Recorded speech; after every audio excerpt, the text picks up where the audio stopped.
Starving. What else? You feel good and are happy. Feel good, no medications, happy. Energetic. Okay, I hear a lot of positive things, and I heard a negative, and I think there's probably some more negatives that you weren't willing to blurt out. A lot of times we think things like, it's hard, too much effort, happy, feel good, live longer, that's not me. It's not me, that's for the people who go to the Bay, and that's for people who do marathons, that's not me. What I strive for is healthy. I don't have time for it, and again, it's not me. So I think all of these things come up in our mind, and that's part of that's kind of where we're going to start. So what you think of when you hear healthy, I'm going to dispel some of the myths. You should not be starving and to be healthy. So we'll dispel some of those myths as we go through the whole Fitbit challenge. I'm going to touch on some of those today. So here are indicators of health. So we talked about what is healthy for you. Well, there are indicators of health. We have physical fitness that we can measure, okay? Physical fitness, lab values, your physical condition of your body, and then emotional health, stress, mindfulness, insight, how you look, your outlook, half full, half empty. That all is a measure of health also. Social health. Social health is this. This is going to help with our social health because it's a piece of it. Involvement, and a lot of us do this regardless of Fitbit. You know, there's still people out there who are not doing this. And this level of social health varies. For me, I'm very outgoing, social, do a lot, so my level might be pretty high. I like to be pretty involved and connected to things and in the community. That's why I'm the community health outreach coordinator, right? So that's what I like to do. Connectedness is really important for our health. We have to feel connected to something, whether it doesn't have to be a group, but to whether we go to church, whether we have a card group, you know, those things are important to our health. Okay.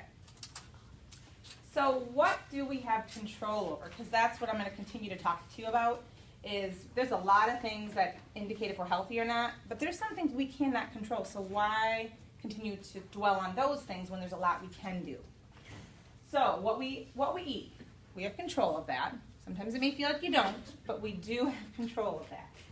How much we move, we definitely have control of that. And I think you probably all have you felt like you've been more active, even though Robin said, don't do anything different. Don't do anything different this week. But having this little doodad on, have you felt like you've been more active just because it's on? A little bit? Well, I think how much we move, I think it gives you that reminder a little bit. You know, I liked when I heard that. I always beat my husband to the 10,000. I always was like, oh, mine just vibrated. I just hit the 10,000. Where are you? So my son took it. We won't do this during the real challenge. He went running around the block with my husband's on. Trying to help his dad. So insight, outlook, social involvement, coping strategies, all of these things we can control, but where are you going to start? Where are we going to start? We have to start small because if you're going to make any change, which is what you're hoping for in this, if you're going to make any change at all, we can't look at this whole big pile and say, oh, I'm going to do it all, I'm going to get healthy. Yeah, we have to pick one thing, and that one thing's going to be different for every one of you probably. Okay, so what we can't control, our age. You know, diabetes risk goes up as you get older. Heart disease risk goes up as we get older. But, I mean, you know, we don't need to, we know, right? We know the things that happen as we age. Genetics. If you have a really strong family history of diabetes, mom, dad, brother, sister, after they turn 55, 60, they all have type 2 diabetes.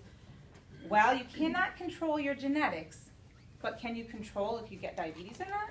Sure. You can try. There's some control there because there are things you can do to decrease your risk. You can't change that the genetics is there. Okay, I worked a lot on the other side of the state with the Native American population, very high. So high that they kind of gave up sometimes in groups like this. They're like, yeah, we all have it. I mean, really, it was so prevalent because of the strong family genetic that, but there's still change they could do. And so that's the point there. Genetics you can't change, the outcome you can try to change. Chronic diagnosis, you can't change that. If you get a diagnosis of arthritis, if you get a diagnosis of diabetes, if you get a diagnosis of heart disease, you're not going to change that diagnosis. You can't. You can't change that you have it, but you know what you can change? How you manage it. You can be an extremely healthy person with diabetes diagnosis. And that's kind of how we need to think about chronic disease. Chronic disease is there. Chronic means it doesn't go away just because you went to the doctor 10 times. It's there, but you can manage it. You can manage it so that your numbers are just normal. Like where you really don't have diabetes anymore. But the diagnosis is still there, and you're going to manage it. You're going to manage it well so you don't get complications. That's possible. Okay. What do we have control over? We talked. So in the physical fitness, what are some things? So start thinking. You see where I'm going with this? We're going to talk about what we have control over, and we're going to start making baby steps. What we have control over, physical fitness, our behavior. Behavior with physical fitness. Will I work out at lunch or will I not? Will I get up a half hour earlier or will I not? Will I stop to walk on the way home before I get home and then life gets crazy, or will I not? Think about that. Your weight, we have some control over that. Actually, we have a lot of control over that. In our lab indicators, which I'm going to talk about, there are some things that we can control to help those. Emotional. Stress management, we can do, maybe that's where we're going to set some goals. What kind of an outlook you have. So how do you change your outlook? What if you have a really, life has not been very easy lately, and then my health is not very good, and you know, you've had that kind of thing going on. How do you change, what do you do? What is something that you do to change your outlook? Besides everything turning up and roses start growing, and I mean, that may not happen. How do you change your outlook? Has anyone done that before? Sure. How? What are some things that you've done? Start your day with a prayer. Prayer. Start your day if you're absolutely. Start your day. Yep. Counseling. Counseling. If you're really depressed. Start this outlook, positive outlook. It's self-talk, and how we do a lot of negative self-talk. We just do. It's natural. And I wish it weren't, but it seems to be a natural human, and we do that, and so we have to find a way to not do that. So if whatever that may be, outlook, changing your outlook is truly how we talk to ourselves. Good, I'll never forget, I was doing one of these chronic disease management classes, and it was with a senior group on the other side of the state, and he had lost his wife, and he was, he's like, oh, he had diabetes, and, he was just struggling. And he said, you know what, the one thing I do every day is I start the morning and I say, we all say good morning, right? Good morning, but do you believe it? And he said, every time, I start every day with a good morning. And he believed good morning. And if we just did something that simple, of starting the day with good morning, because it is good, I'm awake and I'm here. And that's how he, because he was not feeling like that before. He had to readjust. So, purpose, and you brought up spirituality. There is a lot of research, there's a lot of things out there, a lot of programs on weight loss, behavior change, diabetes management that are linked to spiritual, whatever your spiritual health could be. Doesn't necessarily mean you have to go to a church and be in a specific religion, but the spiritual health is a big piece. So maybe even looking into that a little bit more. If you feel like, I don't know if that's for me or not, it's worth looking into. Okay, social health. Well, you're here, network of people, we're here, so we're starting that piece. A purpose, and I think a purpose, the purpose is, having a purpose of your group. Like our group is a Fitbit challenge. We're challenging each other to be healthier. So having that kind of purpose and that kind of fun. The other piece, I think this has pretty much changed my life, because when I went into dietetics and I was going to be a dietitian, and I was interested in that exercise and what you put in your mouth and all that stuff. But then I worked with weight management, and I thought, I'm going to hate this, but it's a job, and I'm going to do it for a while. I loved it. And the reason I loved it, behavior change is my favorite thing to do, is because you know what? I leave there feeling really motivated. Because if I can help someone else this much, then I feel like the rest of my day is way easier and better. Because it feels good. You've all taught somebody something before, right? Whether it's riding a bike, how to read a book, your toddler, how to read, coloring, or a skill, knitting, anything. When you teach somebody, it's really motivating, and motivating is a good thing when you're trying to change behavior. Okay, so where do I start? Choose something you have control over, first of all. Get rid of my diabetes. Well, how about manage my blood sugar, right? So something you have control over first. So here are some things that we're going to measure throughout the Fitbit challenge. So some of these things may be something to think about. Your lab work, your weight, your blood pressure, your healthy behaviors. So talking about lab work, what do these numbers mean? You all have your lab work, right? So if you want to look at it, and I'm not going to go into great detail because you do have this wonderful sheet, which I don't have right here. This sheet should kind of help you understand what you can do about it, but I'm going to go through a little bit right now. Use your data to focus on some initial goals. Okay, so let's look at what the numbers say first. Cholesterol. Fasting cholesterol should be less than 200. Okay? VLDL is, I'll say these words. You see the sad face? You see the sad face?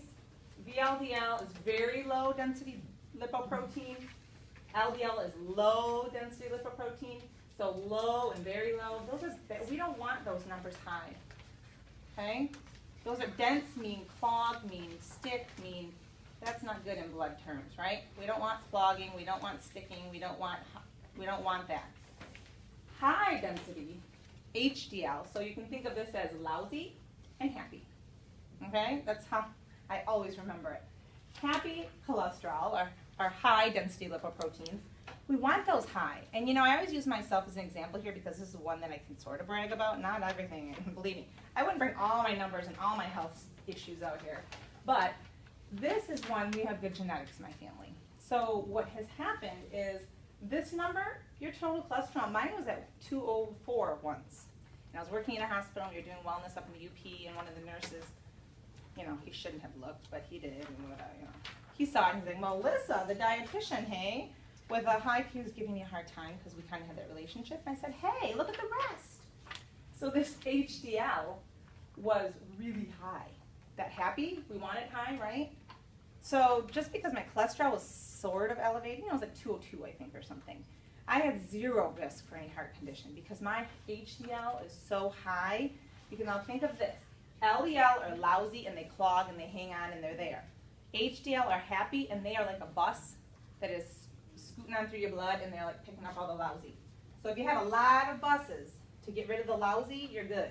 So just because my cholesterol number was higher, I had so many buses that there was none of the bad stuff left. I mean, really, my risk was really, really low, and that's what this is. Your ratio.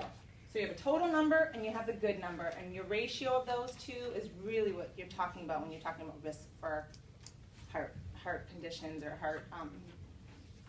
heart disease. Okay, does that make sense? Happy, you want high. So now how do we do that? Okay, because these are some things we do have control over. What can you do? For your cholesterol, to increase those good cholesterol, the HDL, okay, you can increase your fiber. Fiber definitely is linked to good cholesterol. Increase your exercise. Those HDLs, that's one of the best ways to increase those is with exercise. Okay? Now for some of you who may have genetics, again, we can't control genetics. So does that mean we should sit back and not do anything? No, because guess what? Those of you who are struggling say, gosh, I am running, I'm doing the class 5 times a week at the Bay, and my cholesterol, I still think I'm going to have to go on medication. It kills me. I hear that.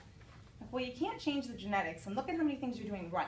Think if you took all those right things away, now what? Now you're definitely going to go on medication because you know you have the genetics. And there's so many things you're not benefiting. So don't get frustrated. Try not to. I mean, there's certain things you can't change the genetics, but you can change all this. If you're doing all these things right, you're doing those things right, okay? Decreasing alcohol. Alcohol in moderation, 1 for man. Wait, see. 1 for, dang it. 1 for ladies, 2 for men. It's got that flip-flop. So, like a glass of wine or a small beer, that is what they call moderate, okay?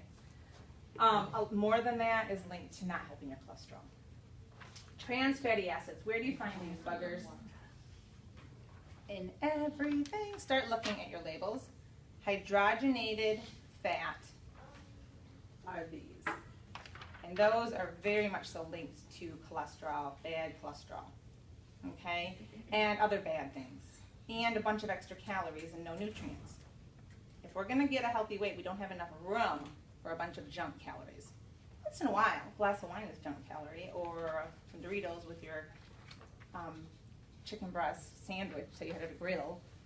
grill out, you know, you have to pick your junk calories wisely. That's a whole nother class, but just think about that. This is where we're going to find those, in our junk calories.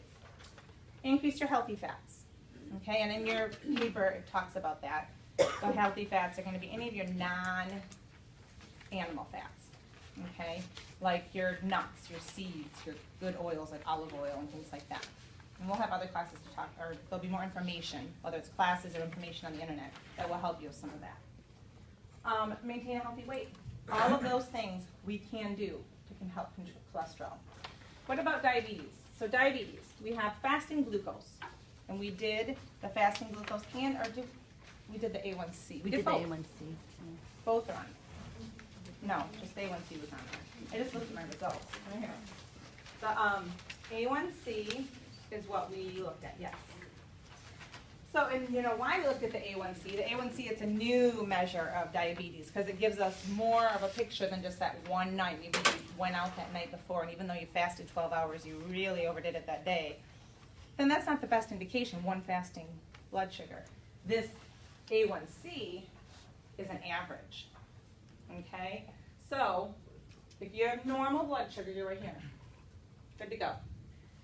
If you're at risk, we used to not have this. It was normal in diabetes, or on the border.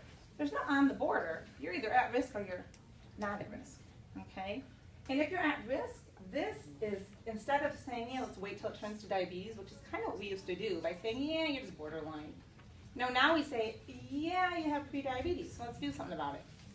It's not a death sentence. It's not a horrible, it's pre-diabetes is pre-diabetes, and we should be doing something about it so that we do not develop diabetes, and you can do that. Pre-diabetes can be reversed. Pre-diabetes is you haven't developed diabetes yet. Your numbers are getting high though, and they're showing all those indications that your numbers are high. You can do something, and the number one thing you can do about it is lose weight and exercise. Those are the biggest indications. So what can you do with blood glucose? Well, you can increase your fiber. If you have high blood sugar, increasing your fiber is really beneficial. Exercise is greatly affects blood sugar. Maintain a healthy weight. All of these things have said maintain a healthy weight. You've noticed that. Spread your calories evenly throughout the day if you have high glucose. Okay. So, do I need a food journal? So we talked about some different lab stuff. I'm sorry, I didn't stop to. Are there any questions about the labs at this point? Not specific about. Oh, you could ask specific about yours if you want. But does that make sense? The cholesterol, the glucose, and with your sheet. If you have questions, you can always email us. Okay. All right. So, do I need a food journal? What have you all heard about food journaling? How do you feel about food journaling? Who hates it? All right. Who hates food journaling? Well, I hate to tell you, but it is the only thing that is linked to success with behavior change and weight management. It's the only thing. They can't find other things that are consistently linked. They can't say, oh, people who eat fiber always lose weight.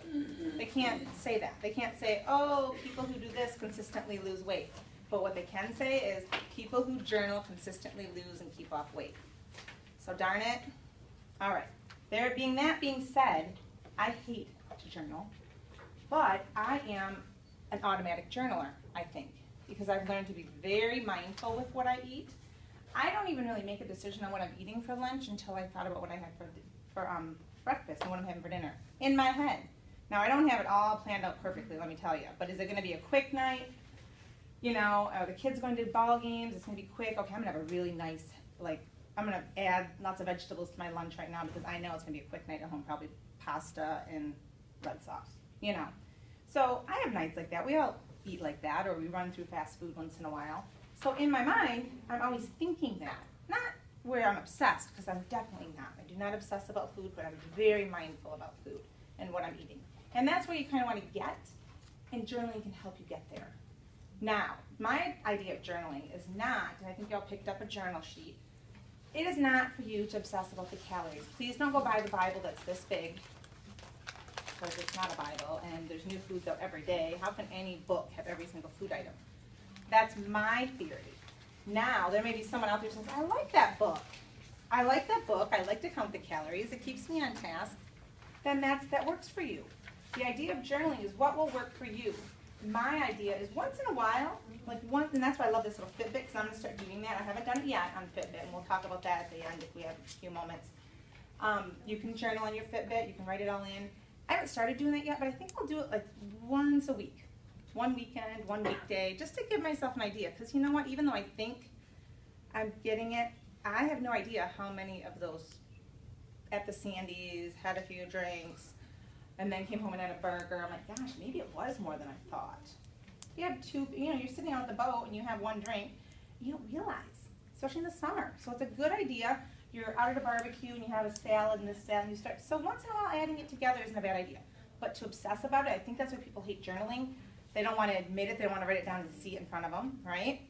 But you also don't want to, it takes a lot of work. Who wants to, you got enough things to do. You have to plan your meals, you want to get good food at your home, find some time for exercise, so you have to do what will work for you. And I think this can work for a lot of us, but I always say if you can do 3 days a week, and always choose a weekend and a couple weekdays, because they're very different, right? That's one way of journaling, okay? But some people like to do all of it. So make it realistic, is that my point there. Make it useful. So for those who love to count calories, go ahead, if that's useful for you. I think what's more useful for some of us is, what am I eating? Start monitoring that and say, that junk food consumption seems to always come in after 7 o'clock. When the kids go to bed, or 9 o'clock now, when the kids go to bed, and all of a sudden I'm winding down. Well, why do I have to wind down with pretzels or Doritos? Why can't I wind down with a book or a conversation, or call a friend I haven't talked to in how long? You know, those things. We have to start thinking about that. So get started today is the key to being mindful. Use a notebook, use whatever you need. That piece of paper I gave you is just an idea, but you definitely don't have to use that. So what we're going to do right now is we are going to set a goal. The reason we want you to do this, and we can do this in 5 minutes. Okay, or 4 minutes.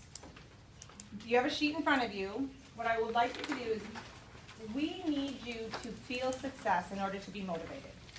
If you continue to fail, so we in healthcare have done a really poor job of helping you with realistic goal setting. We've told you what you should do. You should do this, you shouldn't do this, you shouldn't do that, you shouldn't do that, and we never once have asked you, what do you want to do? What do you want to do? And we set these goals for you that are sometimes not realistic in your lifestyle. So what happens? You come back in 2 weeks to your doctor, or your dietitian, or your educator, and you didn't meet your goal. How does that feel? When you don't meet a goal, how does it feel? Defeated? Defeated. Yeah, you're like, oh, shoot. Again. You know, and how many times are you going to do that? How many times are you going to feel defeated before you put your hands in the air?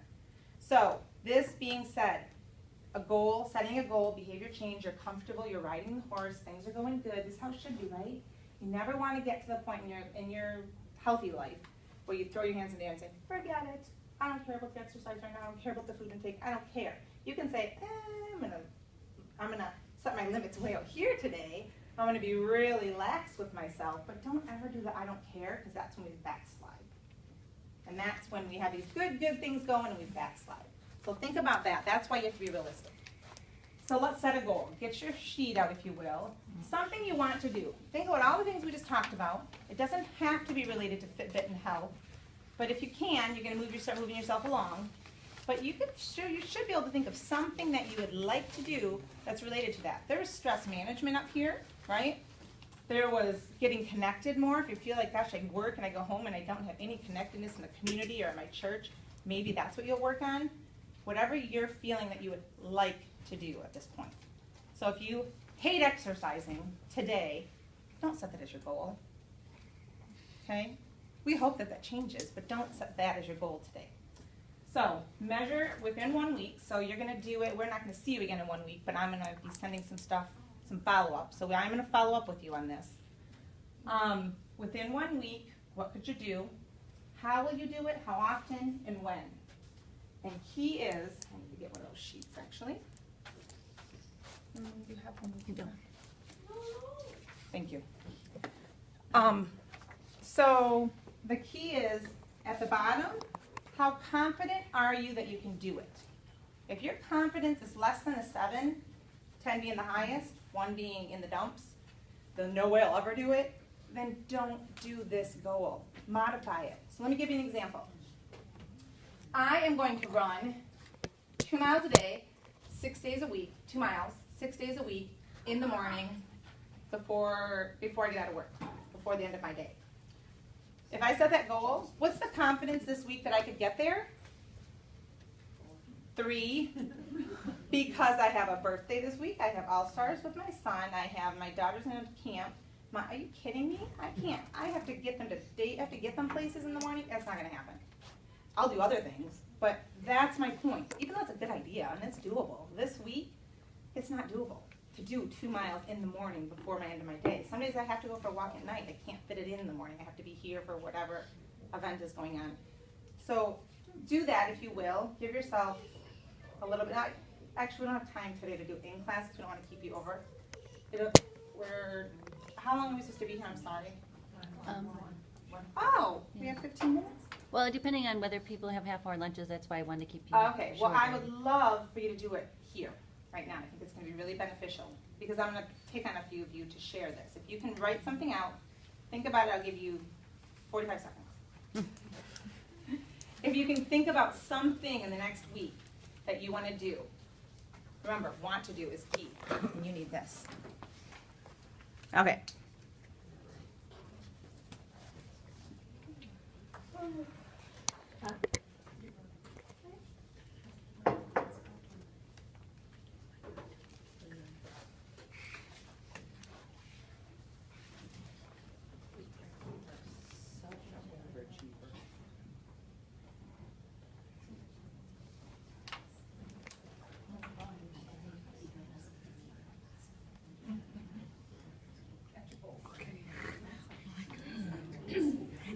Okay, so who has